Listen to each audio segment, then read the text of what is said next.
चुनावी दौरा हमने भी कर लिया। अभी भी जो है भाजपा का दबदबा जो है उत्तर प्रदेश में खूब दिख रहा है। कहा है मैडम, आप बड़े चैनल वालों की तरह बात कर रही हो, बिक गई हो क्या कहीं से जाके? आप क्यों बिक नहीं, आप पूर्वांचल से होके आ रही हो। अब पूर्वांचल में भी आपको पता है कि हर जगह सपा सपा है, दूसरी तरफ जनता खफा खफा है। आपको पता है, कहने की जरूरत नहीं। आप पूर्वांचल से आ रही है, मैं लगातार देखता रहता हूँ जितने भी देखिए बड़े जो चैनल है, मैं इनके लिए कहना चाहूँगा ये कुत्ता हो गए हैं।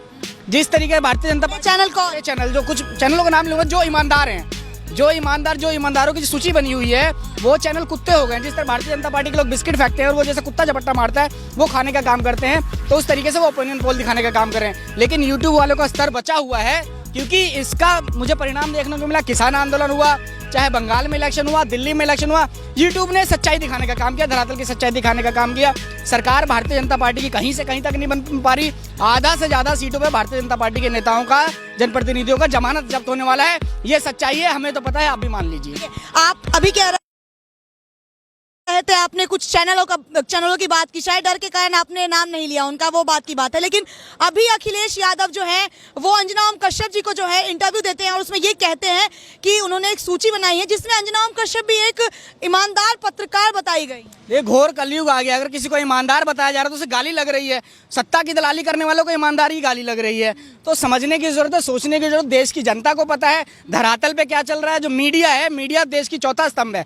मीडिया का काम है जो सच्चाई है वो जनता को अवगत कराना। अगर जनता कहीं भटकती है तो मीडिया जमीनी मुद्दों को उठा के जनता को राह दिखाने का काम करता है। लेकिन इस समय मीडिया तमाम बिक चुकी है। जो भी बड़े बड़े चैनल है, जिन जिन लोगों के आप नाम ले रहे हैं, ये सिर्फ सरकार की चाटुकारिता करने में व्यस्त है। अगर भारतीय जनता पार्टी के लोग अपने तलवे में जहर लगा के सो जाएं तो सुबह उठ के देखेंगे तो ऐसे पत्रकारों के मुंह से झाग नजर आएगा। अच्छा, तो क्या लग रहा है कि ये जो पत्रकार आप कह रहे हैं बिक गए हैं, चाटुकारिता कर रहे हैं, तो भाजपा के नेटिव्स तो नहीं बन गए हैं, भाजपा के प्रतिनिधित्व नहीं बन गए हैं? देखिए, कुछ अधिकारी जैसे देख रही है कि वीआरएस लेके चुनाव लड़ने की फिराक में लग रहे हैं। ये पत्रकारों का भी यही हाल है। ये जिस दिन रिटायर हो जाएंगे, जिस दिन छोड़ देंगे, ये भारतीय जनता पार्टी की सदस्यता ले लेंगे मोदी जी के नेतृत्व में।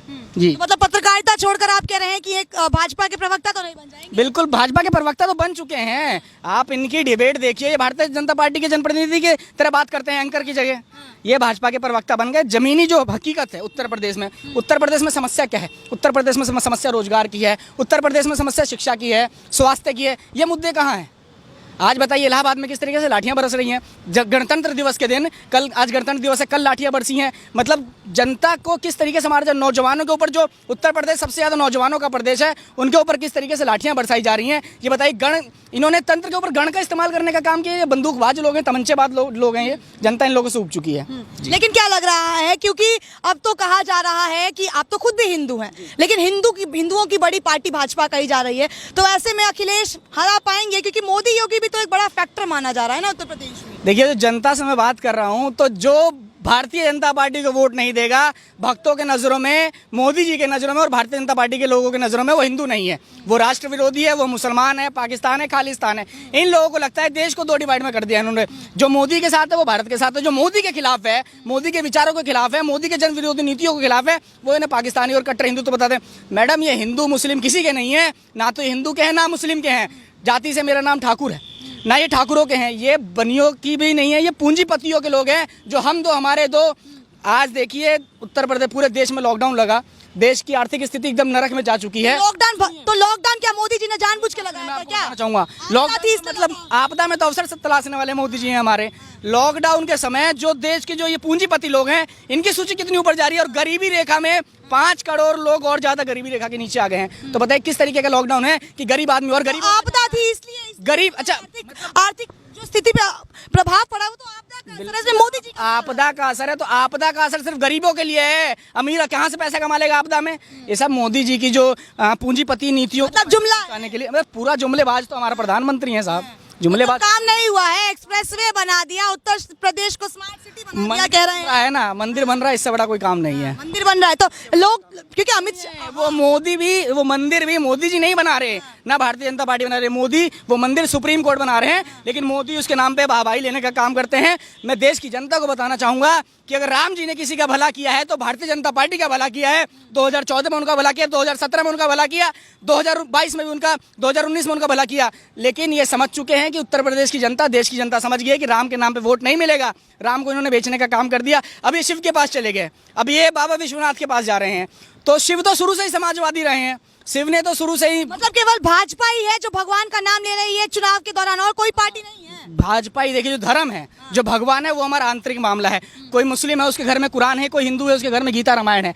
लेकिन ये प्रचार करने की चीज नहीं थी। भारतीय जनता पार्टी ने धार्मिक भावनाओं को उस्का के उस पर राजनीति करने का काम। जातिगत की राजनीति। संविधान क्या कहता है? राजनीति से धर्म चलता है, धर्म से राजनीति नहीं चलती। लेकिन भारतीय जनता पार्टी के लोगों ने राजनीति की परिभाषा बता के धर्म से इन्होंने राजनीति को जोड़ने का काम किया और लोगों की भावनाओं जगा के इन्होंने वोट लेने का काम किया, जो कि जनता समझ चुकी है। पेट की आग से बड़ा धर्म का आग नहीं होता। जिस तरीके से इन्होंने 5 किलो अनाज देके और 1000 रुपए सोच के इन्हें लग रहा है कि उत्तर प्रदेश की जनता इन्हें वोट देने का काम करेगी, अगर ऐसा होता तो आज योगी आदित्यनाथ को गाजियाबाद में और देश के गृह मंत्री को अमित शाह में डोर टू डोर प्रचार करने की जरूरत नहीं पड़ती। इनको पता है कि इनकी जनप्रतिनिधि डोर टू डोर प्रचार कर रहे हैं, जनता के बीच जा रहे हैं तो तकलीफ है। अगर जनता के बीच नहीं जाते हैं तो आप ही लोग सवाल उठाते हैं कि जो है भाजपा के बड़े बड़े नेता जनता के बीच में। मैडम 5 साल में क्यों नहीं गए? 5 साल में क्यों नहीं गए? इनके अखिलेश गए, इनके नेता, अरे बिल्कुल गए। अखिलेश के नेता गए, अखिलेश के हम लोग अखिलेश के नेता गए हैं, अखिलेश के जो जनप्रतिनिधि है वो गए। भारतीय जनता पार्टी के ये कहीं ना कहीं नाकामयाबी तो है। भारतीय जनता पार्टी के नाम पे वो किसी प्रत्याशी के नाम पे वोट नहीं मिल रहा। आप साहिबाबाद विधानसभा में खड़ी हैं, साहिबाबाद विधानसभा में साहिबाबाद भारतीय जनता पार्टी के जो प्रत्याशी उसके नाम पे वोट नहीं मिल रहा, योगी और मोदी के नाम पे वोट मिल रहा है। इसका मतलब साफ है, अगर देश में प्रत्याशी को जिताने के लिए अगर गृह मंत्री, प्रधानमंत्री, राष्ट्रीय अध्यक्ष पार्टी का और योगी मुख्यमंत्री अगर डोर टू डोर प्रचार कर रहे हैं तो इससे साफ जाहिर होता है कि इनके सारे प्रत्याशी निकम्मे हैं, नालायक हैं और तमंचेबाज हैं, जिन्होंने देश की जनता को लूटने का काम किया, जनप्रतिनिधि बन के अपने अपने विधानसभा को लूटने का काम किया। इसलिए इनके बड़े बड़े नेता भीख मांगने का काम कर रहे हैं। ऐसा क्यों है कि फिर क्यों बड़े बड़े नेता जो है समाजवादी पार्टी के वो भाजपा में शामिल हो रहे हैं? मुलायम सिंह यादव की जो बहू है छोटी, वो खुद भाजपा में शामिल हुई है। ऐसी कौन सी बात है कि जो समाजवादी पार्टी छोड़कर चुनाव आते ही भाजपा में शामिल हो जा रहे हैं? अरे मुलायम सिंह यादव जी का बहू का छोड़िए, उनको तो शामिल कराने के लिए राष्ट्रीय अध्यक्ष, गृह मंत्री, ये सब जाके शामिल कराना चाहिए। उनके पीछे क्या है? ये तो अच्छा है, परिवारवाद खत्म कर रही है समाजवादी पार्टी। और भारतीय जनता पार्टी को लोग कहते हैं परिवारवाद खत्म, परिवारवाद जो जनता कहती थी, जो मीडिया कहती थी कि परिवारवाद था, उस परिवारवाद को खत्म करिए। आज अखिलेश ने किसको टिकट दे दिया? अपने परिवार में टिकट नहीं दे रहा किसी को। तो आप ये सोचिए कि जो भारतीय जनता पार्टी, आज देखिए जो देश के गृह मंत्री हैं उनके दोनों बेटों को टिकट मिल गया, नीरज सिंह को टिकट मिल गया, पंकज सिंह को टिकट मिल गया। जो भी भारतीय जनता पार्टी के जो हमारे देश के गृह मंत्री हैं उनका लड़का बीसीसीआई में सेट हो चुका है, सेक्रेटरी बन चुका है। तो सबको पता है कि परिवारवाद कहाँ है और जनता का विकास कहाँ है। लेकिन अभी भी जो है उत्तर प्रदेश की जनता की बात कर लेते हैं तो राम मंदिर हो या काशी विश्वनाथ का कॉरिडोर हो, ये एक मुद्दे माने जा रहे हैं जिसपे कहा जा रहा है कि हिंदू वोट जो है वो उसके साथ जाएगा ही जाएगा। मसला मंदिर का नहीं है, मसला रोटी का है, मसला रोजगार का है। नाम पे धर्म नहीं, धर्म तो बहुत पवित्र चीज है। भाजपा ने धर्म को पाखंड में बदलने का काम किया है जी।